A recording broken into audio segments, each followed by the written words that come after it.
opened slowly, gently, beautifully, and the twisted fingers let go. Their rock-solid place in line had eased, and one by one the fingers lift, and true color is returned, pain is gone. And through the deepest of mysteries, the holiest of holies, O longing of longings, beyond all human imagining, this fist now reaches and holds a child. This mother's hand becomes anew.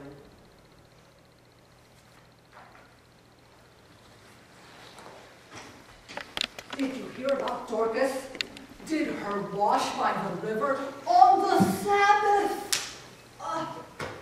Did you hear about Esther? Gave her family unclean meat. Oh, did you know? Did you meet Boaz's new bride? There's nothing new about her. She's had 2 husbands before. Up here in the hills, everyone knows everyone else's business. After all, there are only about 100 of us, mostly farmers, some, like Joseph, craftsmen. Joseph's a carpenter, you know. That's why he wears a wooden chip behind his ear. Away up there are the plains of Esdrelah. That's where Barak and Gideon and Simon and the Maccabees battled Israel's enemies. And over there is the main road towards Nain and Jezreel. That's the road Mary and Joseph will take. Mary. You know, her parents spoiled her. That's what the problem was. Why, her father let her ride his ox while he plowed. Can you believe, you ever heard of such a thing? And her mother let her sit in the fields all day long, braiding garland out of wildflowers. She'd always tell me, she'll never give us reason for shame. Ha! Little did they know. You know, Mary was always one to dream. A gentle girl. A gentle girl. Even I, more than once, told my own 2 daughters, why can't you 2 be more like Mary?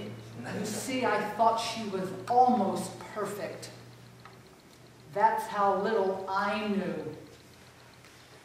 When she was 12, the young men started showing off for her at the sheep shearings. Joseph was older than most of them and far too serious for such ongoings. But he still found ways to see her, bringing a taste of his mother's fig jam, mending a plow for her father, hoisting her basket of olives up on his own shoulder. Mary's mother didn't like it. Not one bit. You see, she thought Mary was meant for more than just bearing the children of a poor young carpenter. But Mary would always invite him in to sit down, eat a dish of dates, take a sip of wine. She even took to making pillows so her father would have something to rest on after his noonday meal. And nothing would do for the filling but the cypress shavings from Joseph's shop. Up there is our synagogue. Everything important happens up there. Well, one evening my daughters were over visiting Mary when Joseph's father came to see Mary's father, bringing with him the marriage portion, the 50 dinars required by Jewish law. Well, they sat down on the pillows, the ones Mary had made, and they started bargaining. But every time Mary's father looked towards the kitchen, there stood Mary, hands clasped, eyes beseeching. So the negotiations didn't take long. After Joseph's father left, Mary came and hugged her father. He sighed and he patted her on the head and went off to his bedroom, where my daughter said she could hear Mary's mother crying. Well, that Sabbath, I was behind Mary and her mother up in the women's gallery.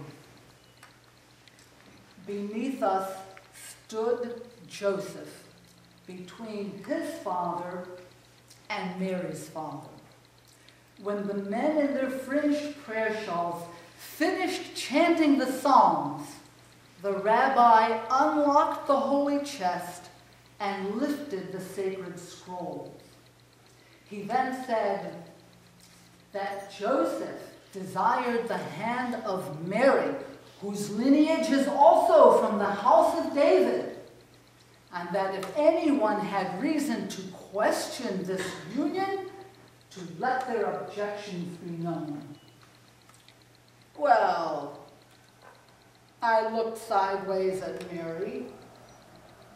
She had eyes only for Joseph, but she clutched her mother's arm. Her mother just sighed, patted Mary's hand. I knew Mary would get what she wanted. I knew it.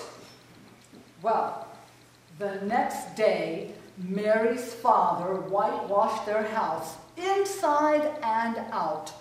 Her mother checked vegetables, baked bread, checked the wine, and as the moon waxed full, Mary hung branches of dampened leaves around the room.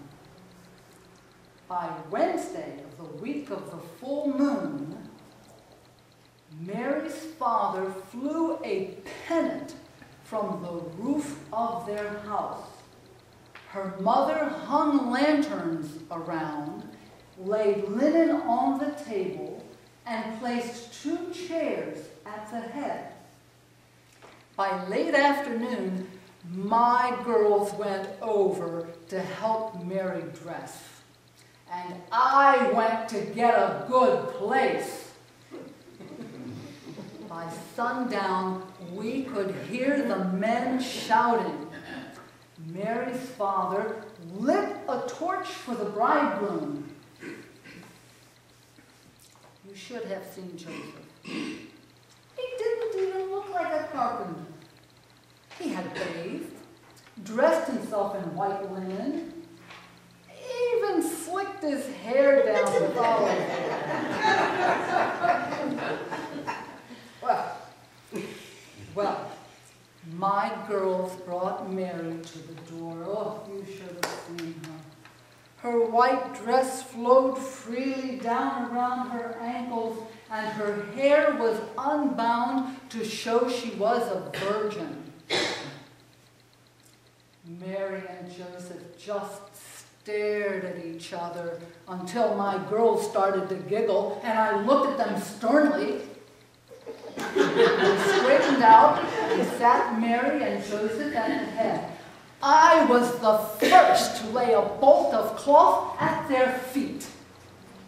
After the gifts, the scribe nodded to Joseph. Joseph pulled the purse from his girdle containing the marriage fee, handed it to the scribe, who then said, "What token have you brought to mark this covenant?" Joseph unwound his girdle and handed it to the rabbi. The rabbi placed it in Mary's uplifted hands. Joseph vowed he would honor her as a Jewish husband, and that all his property, not that he had any, all his property would be hers forever. The rabbi then gave Joseph a veil of white gossamer. His hands shook as he placed it on Mary's head. Now, her face and her body are his to shield. Joseph slowly removed the veil and handed it to the rabbi to keep for the wedding. See, the betrothal made them man and wife before the world, linked by law, but not in the flesh. The wedding could be held up to 1 year later. One look at Joseph's face, and I knew it wouldn't be that long. Well, the next 3 months, all of us women were busy helping Mary's mother with the sewing, making the linens, making the bedding, making the tablecloths and the towels. Then one day I went over, and Mary's father met me at the door and told me there would be no sewing that day. I asked he said that Mary's mother had taken to her bed.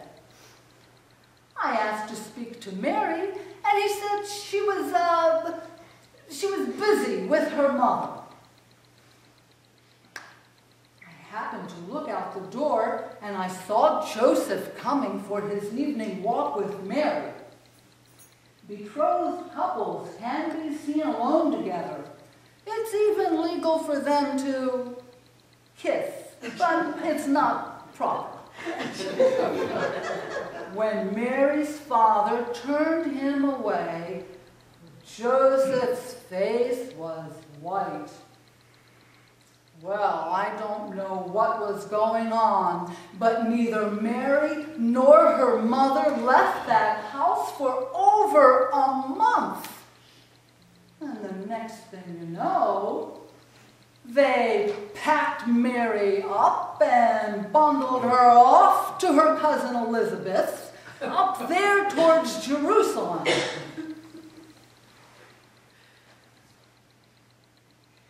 What a mess Mary left behind. The men jibing at Joseph that his betrothed had taken herself off. Her mother and father not saying a word. And the whispering that was going on. Oh, the whispering. Terrible, terrible. Well, about 3 months later, I was out hanging the wash when in comes Mary riding in with a group of fisher folk from Magdala. She slid off that donkey, and I dropped a wet sheet right into the dirt. The girl was pregnant! Pregnant! 7 or 8 months, if I'm any judge. Well, you can imagine how fast that news spread. Well, Joseph came running, let himself right into the house. A crowd gathered outside. Whispers turned to muttering, and muttering to shouts of anger. Then Mary's father came to the door. His face was haggard. And he said, "Friends, neighbors, our daughter says that this child she bears is a holy child." He continued. She says that the Holy Spirit overshadowed her, and that the seed of Yahweh himself has entered into her womb. The crowd sat there stunned. No one said a word. They stood there in total disbelief. Then Joseph came to the door and he said, oh, you should have seen him, his face was drawn. And he said, go home, friends. Go home. Everyone did go home, but they were all whispering, whose child is this? Whose child is this? You know, I don't understand Mary's parents. If the child is Joseph's, they should have had that wedding right away, and no one would have known the difference. There might have been some gossiping, but they wouldn't have known for sure. And that Joseph, since Mary took herself off to Elizabeth, he could have claimed desertion and divorced her. He could have been rid of her. But if that child is another man's, Mary should be stoned to death. But that Joseph chose to believe her. Why? I'll never know. They've kept pretty much to themselves, not saying a word to anyone, not even me, Mary's own next door neighbor. Those two actually believe they were chosen by God. I'm not one to speak to angels. I don't know about such things, but I know what I know. To be pregnant, a woman must lie with a man.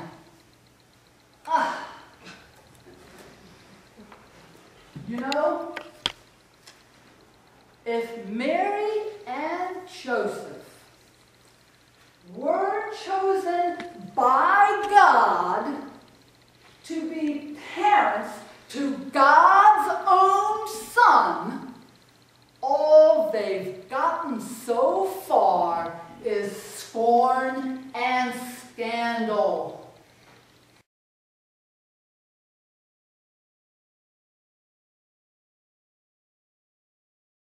From day to day and day to day. Just did that this morning, for heaven's sakes. I've never seen such filth. No rest for the weary. No rest for the weary at all. There they go. There they go. Sky flames scarlet. In a few moments, darkness will fall. I can still see the girl on her donkey. Oh, the donkey stumbled! Oh, her husband caught her. Oh, those two are so tired, they don't know what they're doing. Don't look at me like that. I did the best I could do. I sold them salted fish and a loaf of fresh bread. The man can find the caves of the shepherds. The men are out this time of the year with their flocks. The shepherd women will take them in. You can be sure of that. What else could I do? All week long I've had people pouring in here with their camels and their donkeys and their chickens, each one of them with a separate story on why I should take them in. Look at this place, they're all over. They're in the hallways, they're out in the courtyard, and I've never seen this before, they're on the roof. You know, this inn was always owned by my father's family. But he had no sons, so now it's mine, all mine. And it's bursting with Roman soldiers right now, kicking whatever and whoever gets in their way. You know, but the army does pay me a denarius a night for each soldier. a man, what did he say his name was? Joseph. Joseph, he said his name was. Carpenter from Nazareth. He could see it was no place for his wife. She needs to be surrounded by women, not by Roman soldiers. You know, you hardly ever see soldiers anymore in Bethlehem. Why should you? A village like this? Crowds make them uneasy. That's why they sit at that census table right now. Helmets gleaming, taking down information on the size and worth of every family. And if they don't like what they hear, that man over there on that black and white stallion will knock you down. Every person in that line is a Jew. Here we are, God's chosen people. And this is our land. And both are run by heathens. You know, those Romans are sly. You know, the first thing they did, they divided Palestine into 5 provinces. Furthest to the north, Galilee. Country folk live in Galilee, like those 2 riding off. Then comes Samaria. The less said about them, the better. Then comes Judea, that's right here, in and around Jerusalem, the center of everything. To the east, Perea, and to the south, Idumea. The Idumeans and the Edomites live there. The Samaritans, the Idumeans, and the Edomites all call themselves Jews. And I'm glad to take their money. But they're of no concern to us. At least, that's what the priests tell us. You know, the priests represent us at the temple in Jerusalem before God.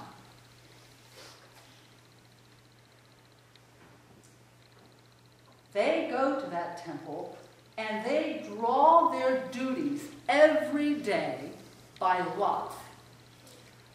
Some days they do circumcisions, sometimes they collect taxes, jobs like that. Important, but not the most important. Once in a lifetime, it falls upon a priest to burn incense at the Holy of Holies, where the Ark of the Covenant once rested. But it's gone now. Gone. Destroyed along with the temple that Solomon built. You know that temple's been built twice already? Twice. This last time by Herod. Using our money, of course. You know, they say Herod is dying. Calls the priests to the palace daily. You know what's peculiar?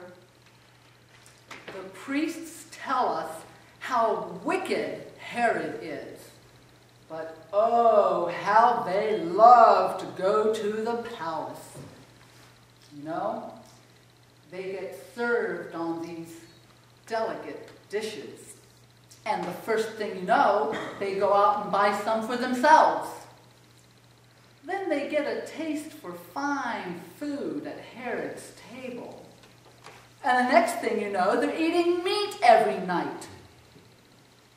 Drinking warm wine between courses like Herod himself. So is it because of these fine dishes and this fancy food and this aged wine that my husband shovels the filth of animals and I sweep and dust and cook all day long?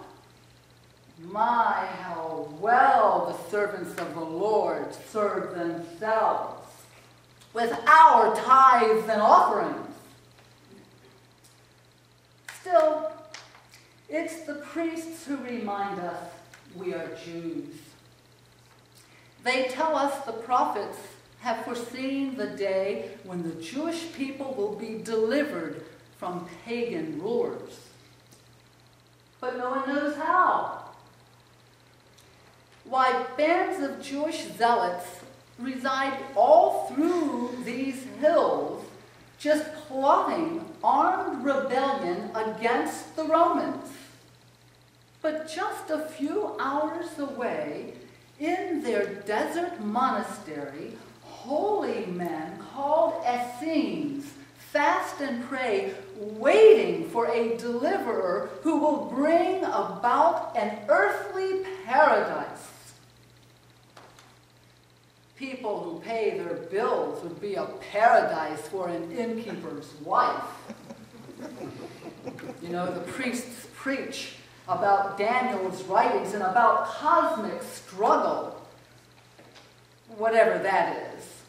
Sometimes they say Elijah will return to herald a time of peace. How is Elijah supposed to be born again? You know, that's the trouble with preachers. No one knows what they talk about. Now, the priests also preach about Daniel's writings and that cosmic struggle, but then, you know, they don't know what they're talking about. I'm not sure any Jew knows what he's talking about.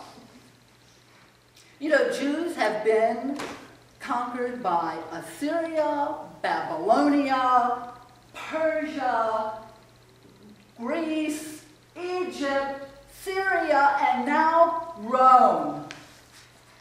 Sometimes I think we like to suffer, like to lick our wounds. We beat our breasts at Roman scourgings, but we'd be lost without their whips. Who knows? Maybe we're secretly glad the Romans kill our hopes of freedom. Too much might be required of free men. At least, hating Romans gives some meaning to our senseless lives. You know, only one hope makes sense to me. The coming of our own ruler, our Messiah, promised so long ago. You know, my inn was built long ago. Back when David was alive. Yeah, it was. Back when David was alive. And David's part of the prophecy. Maybe Romans heard of it. Maybe that's why the soldiers are here, where they themselves have forced David's descendants, both men and women, to come. You know, the priests say the Messiah will come out of a woman. Not carved out of clay like Adam, not flung like a thunderbolt from the hand of God. No, no. He's to be a baby. He's to come from a virgin, the prophets say, right here in Bethlehem. You don't suppose that it might be that girl that's about to have her baby? Not likely. Not likely she's a virgin. No, not the way that husband of hers hovers over her. No, can't be. And besides, they're peasants. They're peasants. They have nothing. No money, no property, no herds, nothing that's any good. You know, like we say in these parts, who ever heard of anything good coming out of Nazareth? No. Too far-fetched. It's enough for that carpenter to know he must get his wife shelter. It's enough for him to know he must keep her safe. Enough for him to provide for her and her child. No. Can you imagine what it would be like for him to know that he was responsible for the Messiah of the whole world? No. Such nonsense. I don't know what's gotten into me tonight. The carpenter's wife is an ordinary woman, and she's going to have an ordinary child. Not the Messiah. No. His parents, the parents of the Messiah, will be people of substance. And the child will put Bethlehem on the map. Well, I'd better be getting back to work. I take care of my inn because it takes care of me. I suppose I would like the Messiah to come. Yeah. I suppose I would. But in the meantime, the most important thing in life is what a person owns. That I know. I wonder if he found a place for her yet. It's dark. She's going to have that baby soon. Won't be long. No, won't be long.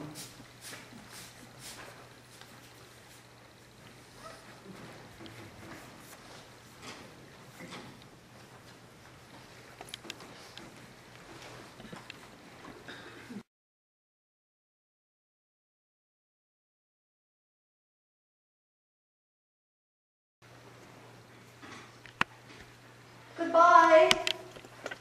Goodbye. Goodbye, Godspeed. Oh, Mary and Joseph have taken away the baby. Oh, so much has happened. I must sort it all out. Where do I begin? It was a winter's night they arrived. Many, many months ago. Like all other shepherds' wives, I had just put my children to bed. And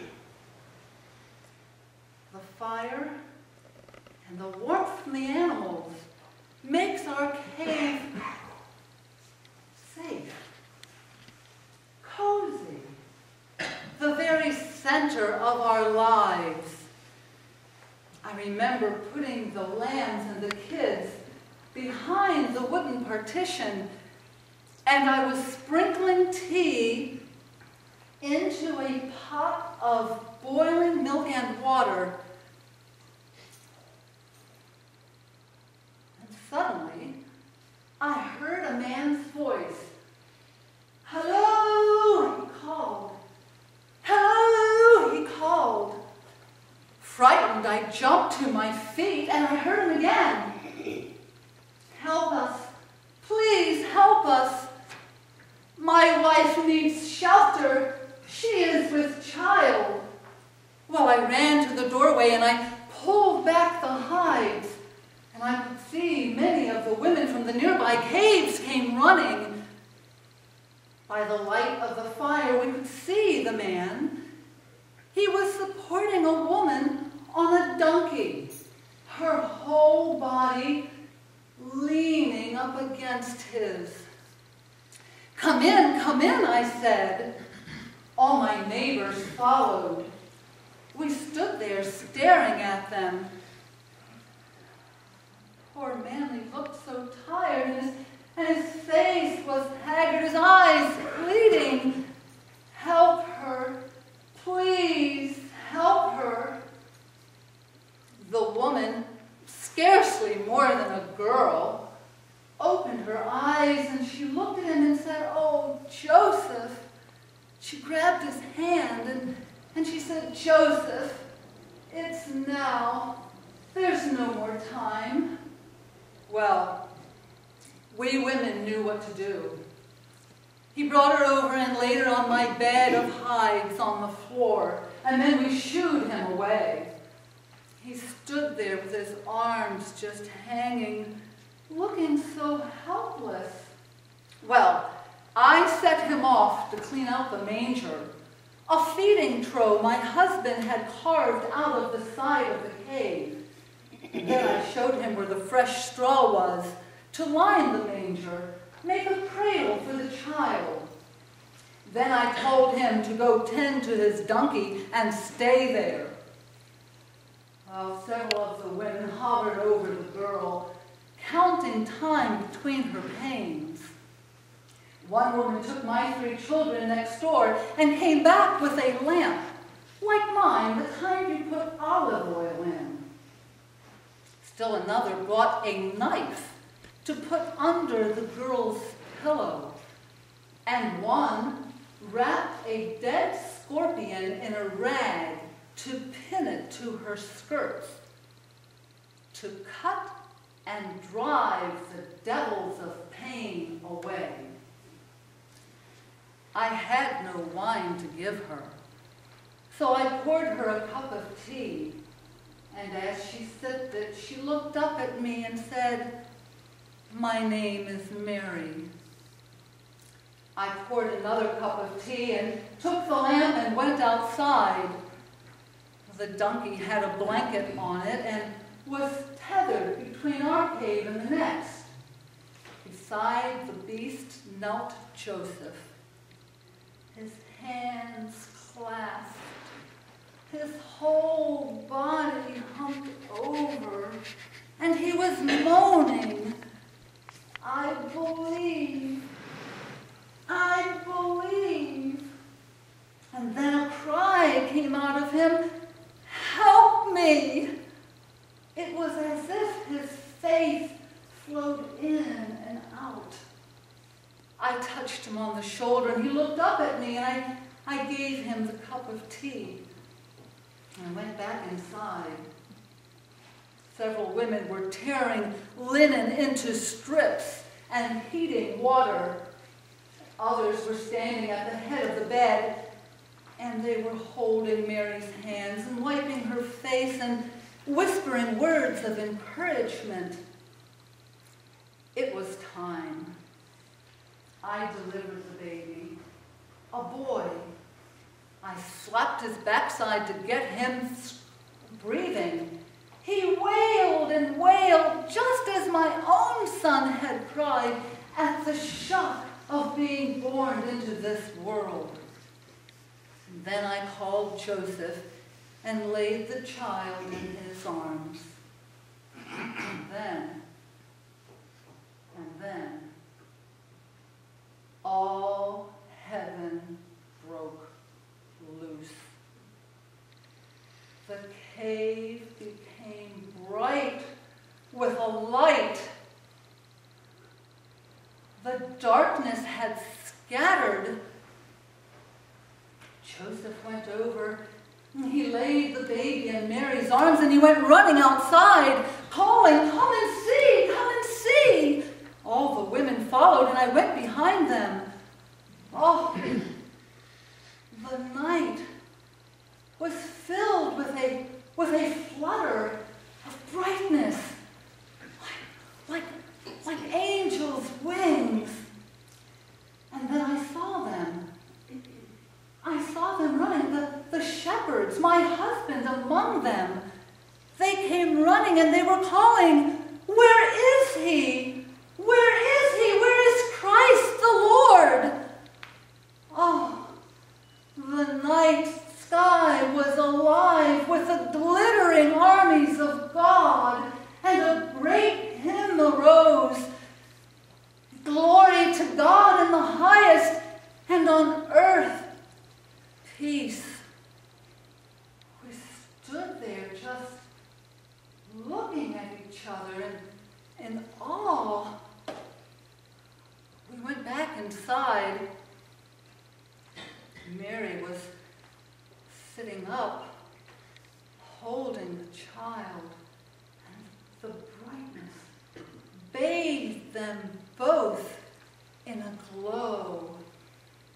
Joseph knelt beside his wife and child, and he looked at her and he said, Mary. She looked up at him, her eyes brimming with tears, and she said, "No more doubts, Joseph?" And he said, "None."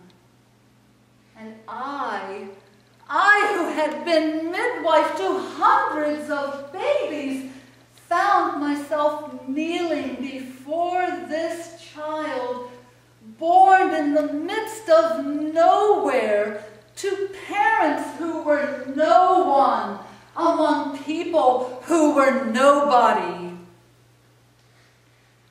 And then in the light, those rough shepherds and the women knelt one by one.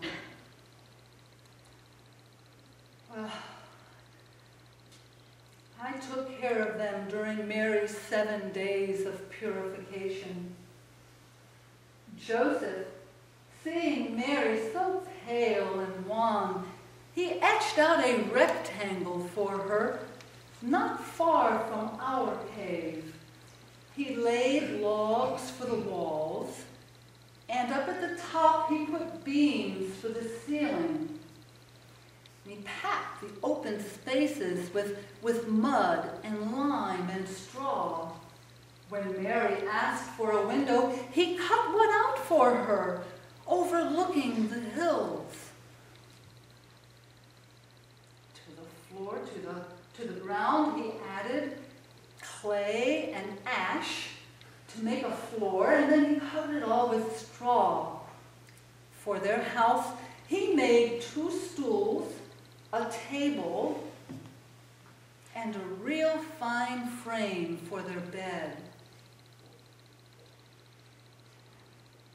After the 7 days of purification, Joseph took Mary and the child to Jerusalem, to the temple.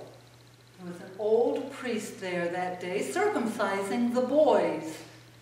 Mary and Joseph named the child Jesus. When they returned, they moved their bedrolls and their pots and their pans into their new little house. As Mary grew strong enough to travel, I watched her child grow stronger day by day, week by week, month by month. One evening I had gone over to take Mary a grain mill to use in the morning. Joseph had a fire in a circle of rocks, and Mary was sitting by the window feeding Jesus, gazing out at a bright new star that appeared in the sky.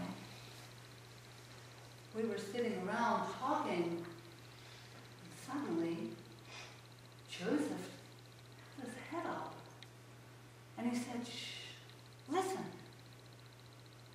We could hear the snort of camels, the voices of men. Joseph ran outside, and in a moment he came back, holding back the hides, and in strode kings. Kings! 3 of them, dressed in the finest velvet I've ever seen. Dumbstruck.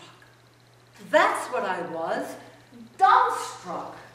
I never dreamed I would live to see the day where Gentiles bowed before a Jewish child. They laid before this child a box of gold, an urn of frankincense. They started talking to us. We heard the word Herod, but we didn't understand their language. And then one of the kings placed on the floor a jar of myrrh, This is the spice we use to anoint a corpse. And though the fire burned brightly, I shivered. I could smell death in that house. The king stirred uneasily and left in a haste, not even watering their camels. Mary and Joseph just stared at each other, and Mary, her eyes wide, just rocked the baby back and forth. I did not sleep that night. I could not sleep that night. If the child has enemies, they can crush his skull like an eggshell. And if he lives, what's to prevent them from nailing him up? Oh, why did God put his son at the mercy of humans? Oh. The next morning, I was up at dawn. I went outside to see why the donkeys were braying. And there were Mary, Joseph, and the baby, all packed and ready to travel. South, they said, south to Egypt. And like that, they were gone.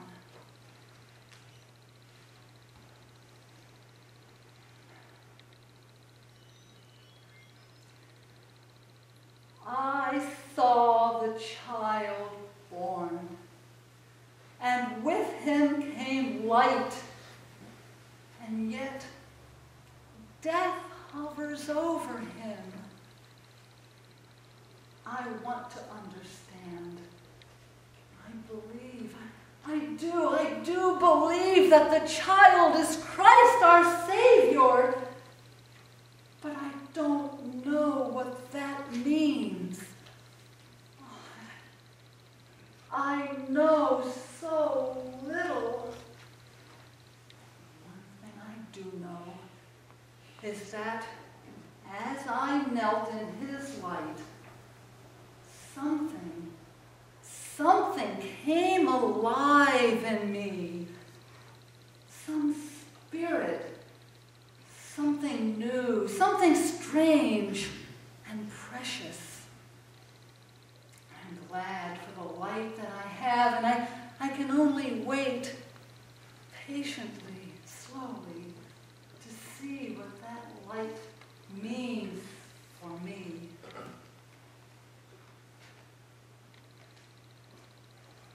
What's that noise? What's that noise? Horses! Horses coming from the north! The soldiers with their swords drawn! Oh, dear God, when darkness rides the earth, surround us in your holy light!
Our Father, Who art